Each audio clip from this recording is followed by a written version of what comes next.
Finally এখন আমার ছোট বোনের গায়ে হলুদ ছোঁয়ানো হচ্ছে। তো প্রথম হলুদ কিন্তু আমার মা দিয়ে দিচ্ছে।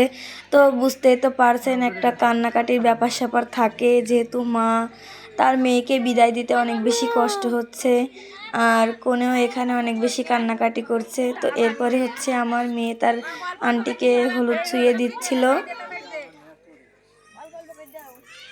সে কিন্তু বুঝতে পারছে না, সেজন্য আমি তাকে একটু হেল্প করছিলাম। সে কিন্তু ছুঁইতে পারছে না, তারপরেও চেষ্টা করছে। এরপরে কিন্তু হলুদ ছোঁয়ানোর পালা আমার, যেহেতু আমি বড় বোন, মায়ের পরে কিন্তু আমার স্থান থাকে। এরপরে কিন্তু আমার খালামণি এসেছিল তার গায়ে হলুদ ছোঁয়ানোর জন্য। তো খালামণিও কিন্তু অনেক বেশি ইমোশনাল হয়ে পড়েছিল, কারণ সে তো খালামণি, মা যেমন খালামণিও কিন্তু তেমন। সেও কিন্তু অনেক বেশি কষ্ট পাচ্ছিল তার বোনের মেয়েকে বিদায় দিতে।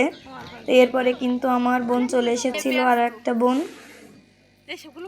এরপরে ছিল খালাতো বোনের পালা। তো সবাই কিন্তু এভাবে একে একে তার গায়ে হলুদ ছুঁয়ে দিচ্ছিল। এই দিনটা কিন্তু অনেক বেশি সুখের এবং অনেক বেশি কষ্টেরও দিন, যেহেতু পরিবারের ছোট্ট মেয়েটাকে বিদায় দিয়ে দিতে হবে।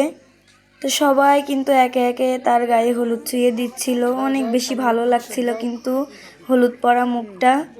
সবাই কিন্তু মাশাআল্লাহ বলতে ভুলবেন না।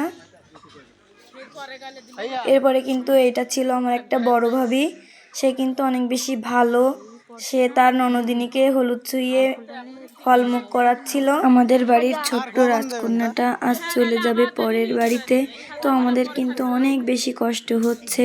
কষ্ট হলেও কিন্তু কিছুই করার নাই, কারণ মেয়ে সন্তান হয়েছে, পরের বাড়ি তো যেতেই হবে, আজকে না হয় কালকে। তো এখানে কিন্তু আমার ফুপিরা, আমার দাদিরা, বাচ্চা কাচ্চা থেকে শুরু করে বড় মানুষ সবাই কিন্তু আমার বোনকে হলুদ ছুঁয়ে দিচ্ছে, আর সবাই কিন্তু দোয়া করে দিচ্ছে যাতে তার আগামী দিনগুলো অনেক সুখের হয়। তো এখানে আমার একটা দাদি আবার আমার বোনকে মিষ্টি খাওয়িয়ে দিয়ে তার হাতে টাকা দিয়ে দিচ্ছে। তো এখানে কিন্তু বড় ভাইয়া চলে এসেছিল তার বোনকে হলুদ ছুঁয়ে দিতে। তো বড় ভাইয়া কিন্তু অনেক বড় একটা নোট দিয়ে দিচ্ছে বোনের হাতে। এই যে 500 টাকার নোট দিয়ে দিচ্ছিল আমার বড় ভাই। তো সবাই কিন্তু আমার বোনের জন্য দোয়া করবেন যাতে সে আগামী দিনগুলোতে সুখে শান্তিতে দিন কাটাতে পারে। তো সবাই কিন্তু একে একে তার গালে হলুদ ছুঁয়ে দিচ্ছিল এবং মিষ্টি মিঠাই খাইয়ে দিচ্ছিল। তো বিয়ে মানে কিন্তু একটা মেয়ের কাছে অনেক বেশি কষ্টের দিন হয়, সেটা যতই সে উপর উপর হাসি খুশি থাকুক না কেন, তার কিন্তু ভিতরে ভিতরে অনেক বেশি কষ্ট হচ্ছে, খারাপও লাগছে, যেহেতু সে বাড়ির সবাইকে ছেড়ে চলে যাবে পরের বাড়িতে। সেখানে কেমন থাকবে, কি হবে কি না হবে, এটা নিয়ে কিন্তু তার মনের ভিতরে একটা আশঙ্কা কাজ করে।